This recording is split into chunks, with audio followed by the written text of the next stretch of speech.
tip. So if you have a professional shop, I would definitely go with a well-known brand name like Benpark. But those are pretty expensive. I can buy 2 or 3 of these for one Benpark. And since I'm not a commercial shop, it's just me, I was able to find this one on, believe it or not, Amazon with free shipping for $1,600. I mean, that's why I never looked at them before, because they were like $5,000. But I go, $1,600, here's my credit card. So, and free shipping, that's a big part of Amazon. I couldn't believe it. So if you don't already know which one is right and left, this one is marked with a right. But I'm going to put a piece of tape on there which says right, red right. That's easy to remember. Red right hand thread. So when you're adjusting this, it's easier to look under here to know which way to turn this bar, because that's left hand thread and that's right hand thread. But do you know if it's that direction or the other direction? Because when you say you want to bring this out or in, if you know that's a right hand thread, you know which way to turn it to move it in the direction you want to go.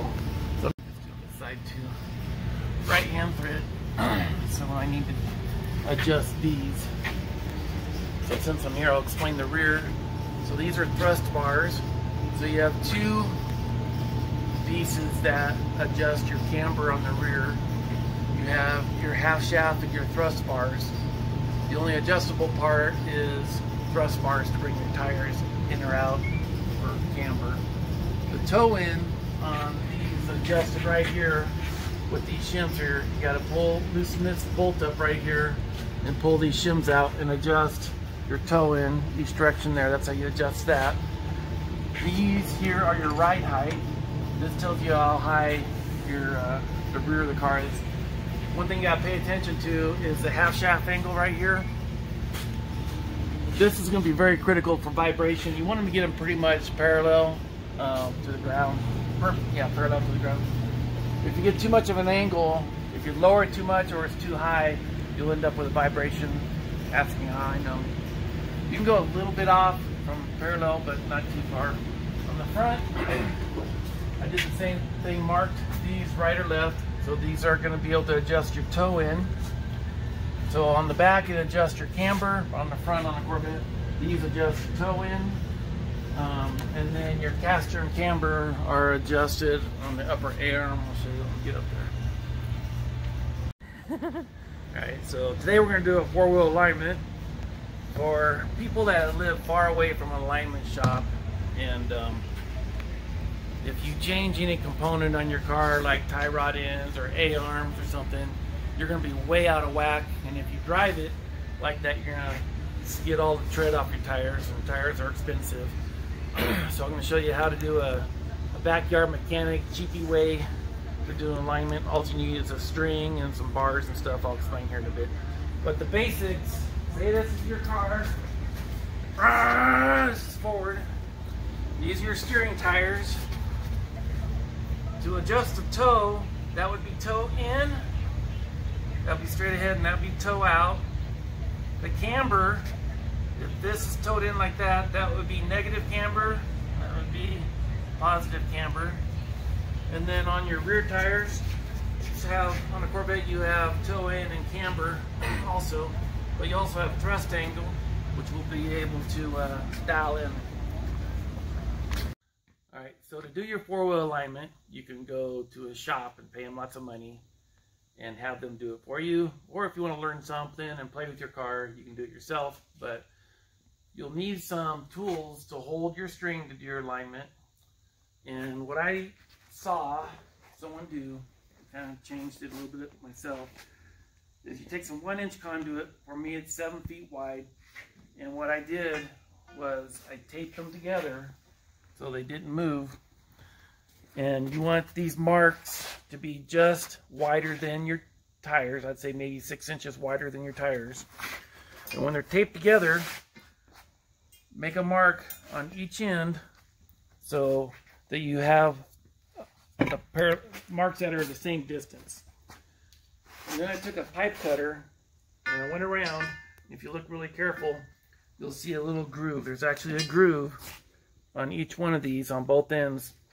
And so when I go to place my string, I'm going to place that on the marks front and rear. And I'll show you that here in a minute.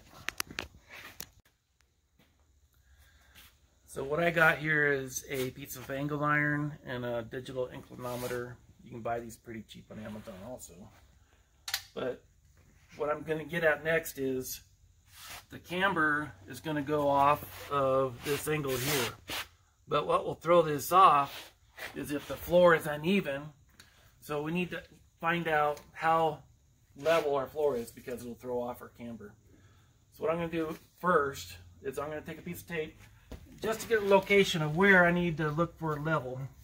I'm going to do that on each tire and lift the car back up and get a pad, and then we'll go to the next step. Alright, so now we know where the tires are going to be sitting. We're going to know where we need to level our floor.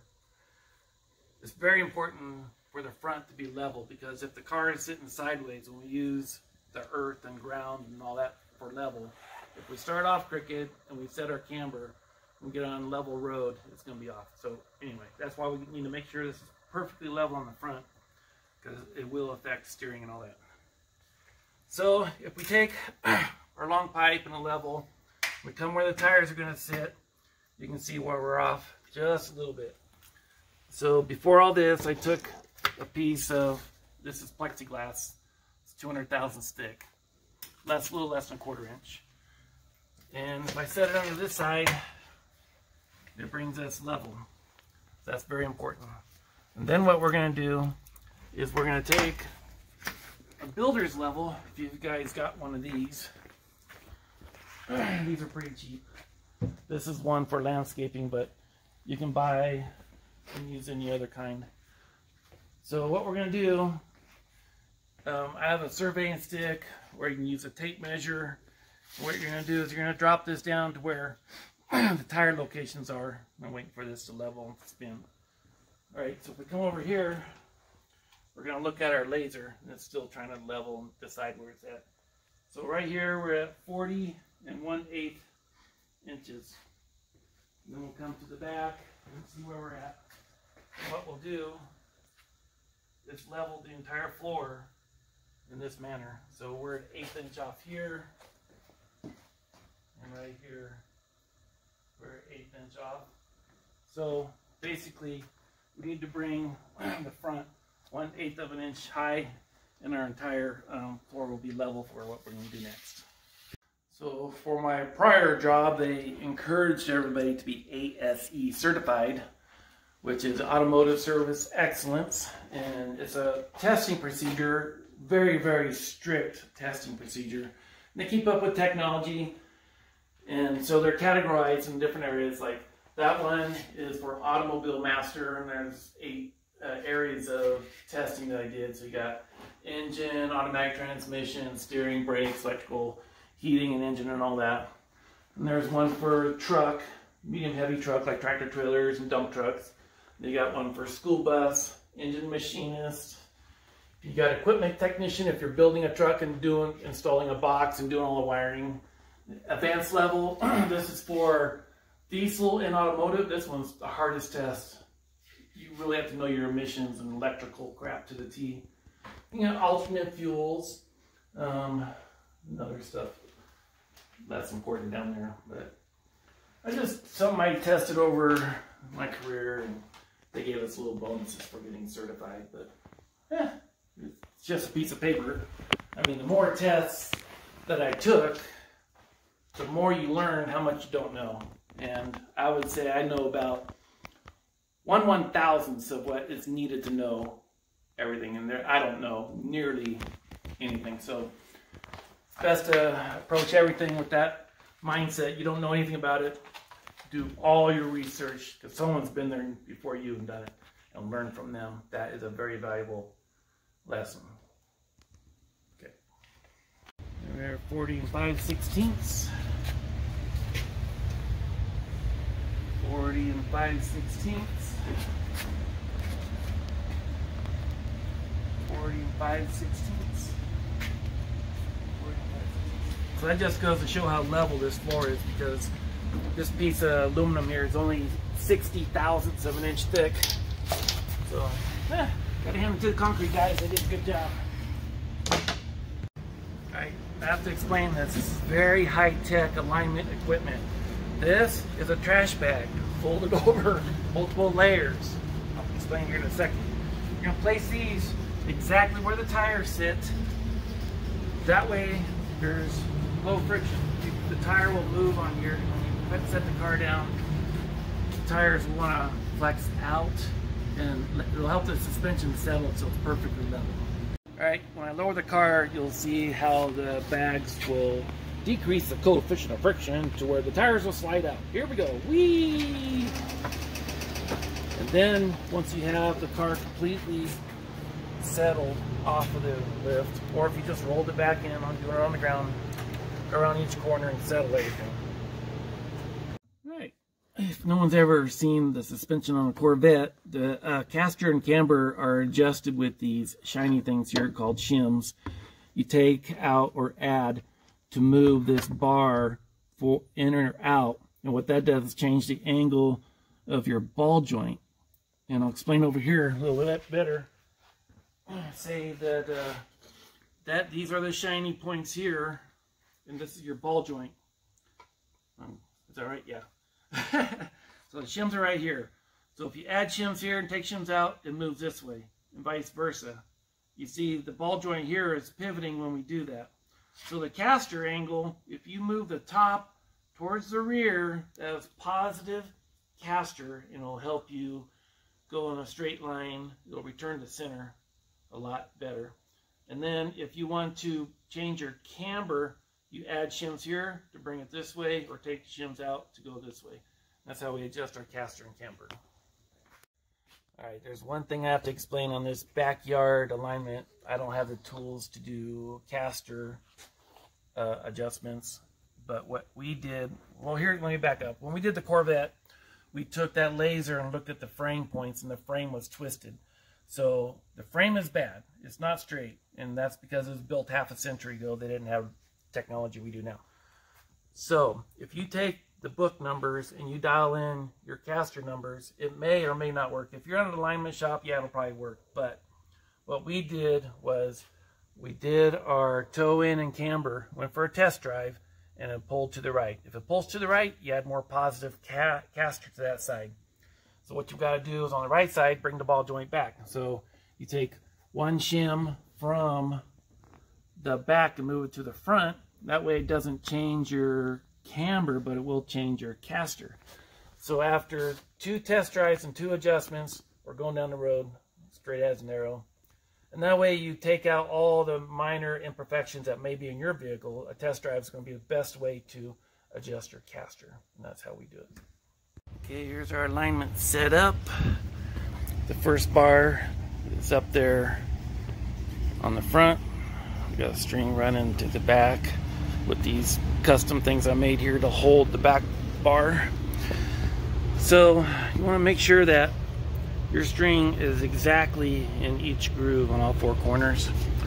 Then the next thing you're going to do is you're going to take the tape measure from here to here on both sides, front and rear, and get it within a 1/16 of an inch. Oh yeah, I got this little wrench here for a weight. So if you pull on it, just does that. Keeps it tight. So you do that on the front and rear. When you measure, that's going to be the key point. Everything has got to be precise. So when you come in to measure the exact same spot. If you're going to do that ridge on the rear, well, you want to do it in the middle, but do it on the same spot on both sides. It's got to be very precise. So basically you're going to come in like this. Tape has got to be level, can't be canted. The better you can measure and how precisely, down to the 1/16 of an inch, is going to be important. Okay, so we'll get the space on both sides, front and rear, equal, and then you can start checking your camber. Also forgot to mention, before you even start, do the basics. All the tires have to be at the correct tire pressure.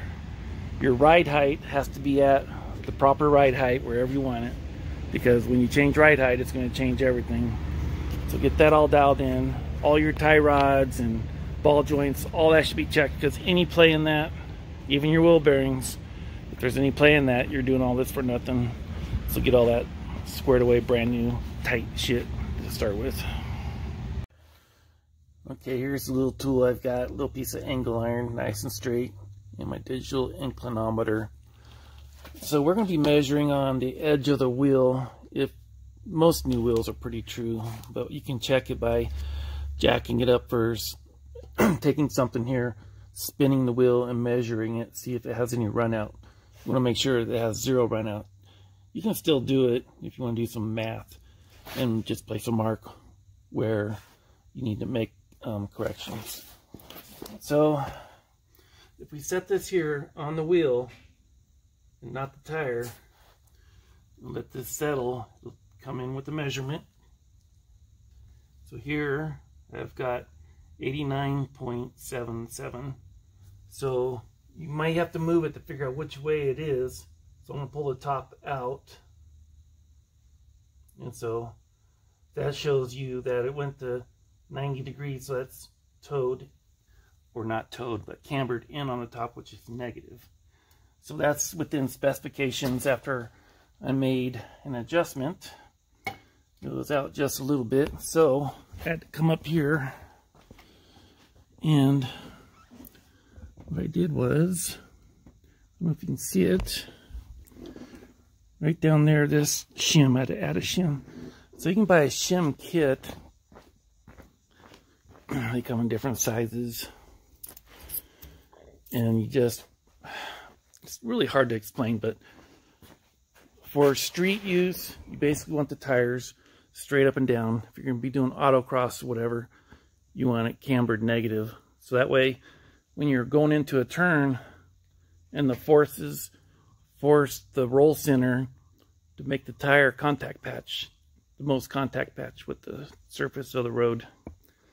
But we're just setting it up for street, so we're pretty good there. Okay, here we are moved to the back, and as you can see, 90 degrees, I'm pretty much straight up and down, which is good. You basically want to run it straight up and down for most street applications, and then camber negative like this if you're doing racing. So let's check the other side.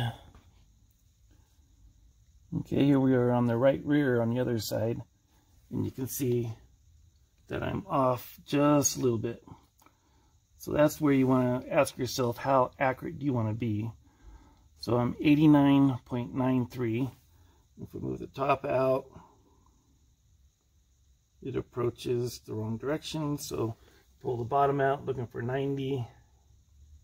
All right, so I need to bring the bottom in. So what I would do if I wanted to correct that, I'm not, because that's super, super close. I would take the right-hand thread that I marked over there and screw it in. So it'd come this way. Make an adjustment there. Okay, 8973. I was out on this one also, and I added an 1/8 inch shim to bring the camber into spec and give me a little more positive caster. So I added one of these to the rear. So when you're starting your tow, you want to make sure the steering wheel doesn't move. So you want to make absolutely positive that it's straight up and down. And then you can just stick something through there to hold it, and check it periodically during the tow-in adjustment. Now, the trick is to measure the same spot, front and rear, and how closely you measure. So if you're doing any type of woodwork, you know that there's a waste side of the line and a cut side of the line. You want to do that too. So you come like this, and you just compare the front and rear as close as you can get it, because you want to be within a 1/16 of an inch of your dimensions. So most cars, they want to get the front end close to straight in, and then towed in about a 1/16 of an inch. Road racers, they'll actually tow them out about an 1/8 inch. But I'm going to set mine up for just daily driving. So I already played with this adjustment here to get close. So I am at 5 1/4 inch. And then back here, I am 5 1/4 plus 1/16 past that. So that's 2, 4, 5/16. So we're 1/16 toed in on this side. So then you check the other side. So we got 5 1/4 and a 16th pass. So a 16th and a 16th, I'm 1/8 in. So that's acceptable for me. 1/8 inch toed in. So this is pretty good on the front. So you always want to adjust and correct your camber first, and then check your toe. And if you do have to make a camber adjustment, you have to recheck your toe because it'll change. So you have to go in that order. So just check all your dimensions, make the appropriate adjustments, and go from there. And you got to have a lot of Corvette love if you find this and you have to make an adjustment, because it's a total pain. So what are we getting here? I'm trying to hold the camera right and measure this. Just under 5 1/4. It's kind of hard to see the angle here. If you look at this side, we are toed out a 16th. That's good for road racing, bad for driving down the street. So this really sucks. I got to make an adjustment. I'll show you that. Okay, here we are up in the air. So on the trailing arm, there's a bolt that comes through. So I can point to it. Lighting's bad. There's a bolt that goes through it. And if you can see it, there it is. You see that bolt? And the nut is over here on this side. Right there. So you loosen that nut. And then you have these shims. And hopefully you have something that's selectable thin enough.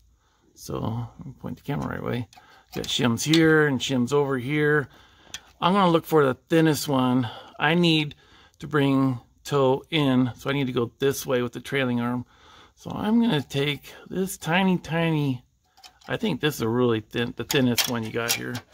I'm going to take that guy, loosen it up, pull this cotter pin out, and place it over here, set it all back in the ground, and recheck it. But that's only after you have your thrust bars putting your camber in the correct location. So mine are aftermarket and they're adjustable. This thing here spins to change it. The factory one had an eccentric here, and you loosen it and rotate to change your camber. It's kind of hard to do, but it's doable.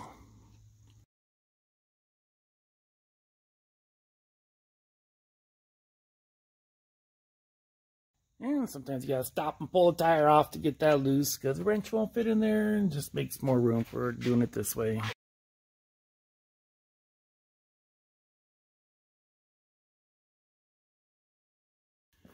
Alright, so here's the shim I took out.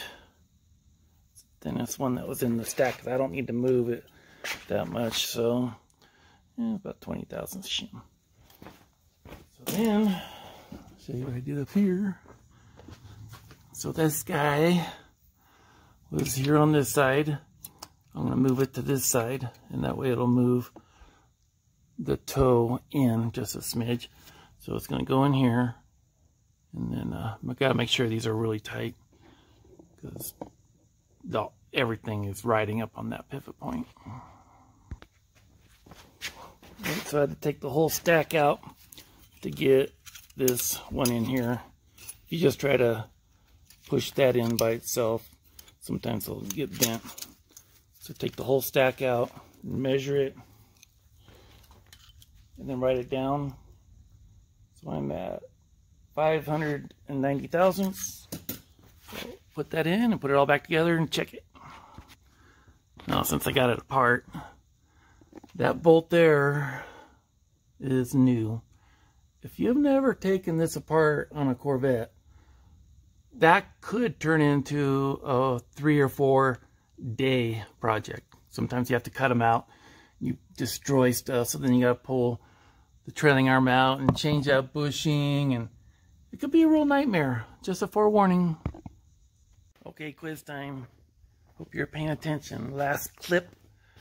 What were the dimensions? Was I towed out or towed in, and which way did I need to go? So what you didn't see was I went the wrong direction because my brain's not working correctly for some reason. So I'll let you tell me. Okay, here we go on the rear. Coming up. 5 1/4. On the front of the tire. 5 3/8. Where are we at? What we got to do? Are we towed in or towed out? And then which way do you need to go and which way do the shims need to go? It is so confusing. Write everything down. I have no excuse. I make mistakes. But then you correct them and then carry on. Here we go. Alright, here's my artistic rendering. That's the left rear tire. That's the string.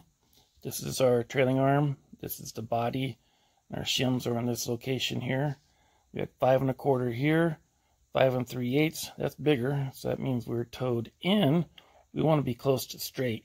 So we need to lose 1/8 of an inch here. So that means we need to come this way. So that means less shim here and more shim here. And if you're really smart with all the math, you can do all this measuring. I think it's calculus or algebra or something. But I'm not that smart, so I can do trial and error method. So that's where we're at. We'll give it a shot. Take it all back apart again. This will be the 3rd time for this alignment. Okay, to the drawing board with crayons. So here's our drawing, what we're at, what we just measured. We were 5 1/4, 5 3/8. Bigger dimension means we were further away from that little string, so we are towed in. So we need to come out. To move out, here's our trailing arm and the body. We need to decrease that and increase that. But this is all we got. I should have bought shims, but I wasn't thinking ahead because I thought it was good, and it ain't. So we're going to correct it, but this is all we got. So what we're going to do is eeny, meeny, miny, mo. How about that? What will that do? That will move it out 35 thousandths, right? Let's check it and see. Just one thing to remember, every time you take it apart and put it back together, you got to measure the distance between the front and rear on both sides, get them equal, because if you don't check that, you'll be doing all this for nothing. Okay, let's see what 35 thousandths did. Trying to get that on the tire. Up here, trying to film and do something. Okay. 5 1/4. Whoa. And 5 5/16. So that's a 1/16 in. So that's good. All right, on to the next item. All right, checking the front. We're at 5 1/8. If you look at it correctly, and then come to the front of the wheel. 5 1/16. About 5 1/8. No, 1/16. So the front of the tire needs to go in. So that means the back needs to come out. So that right-handed threaded tie rod under there, need to unscrew that. And we'll go about a 1/4 turn and remeasure. Alright, so we got 5 1/8. 5 1/8.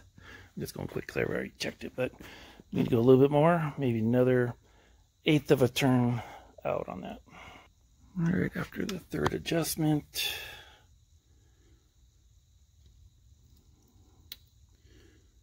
we got about 5 1/8. Here we got 5 1/8 and a smidge. little bit more. Okay. For another adjustment, we got 5 1/16. Then we got